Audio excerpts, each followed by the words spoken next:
can my voice make a difference? Can my action make a difference? Because a lot of people think government is rigged against them, or that, we're not doing enough to address their issues. And they're right.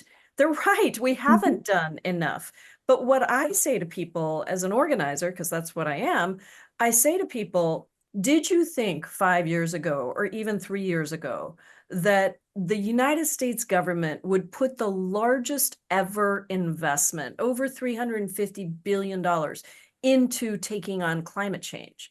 Did you think that we would have an American Conservation Corps? And so I find one or two things that remind people that we got things done that nobody thought was possible just a couple of years ago.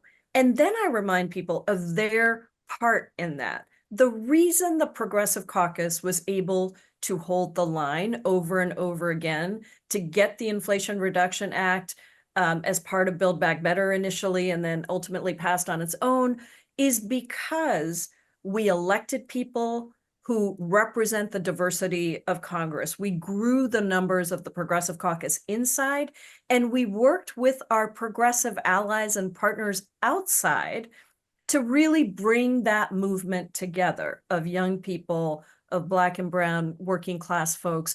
And that gave us the ability to stand up even with our own party and say, you know what, we're not just going to do this one thing. We're going to pass all of this. We're going to make sure we get an investment into these critical things that ended up being the Inflation Reduction Act. And so I just remind people that their voice actually really matters. Their votes matter.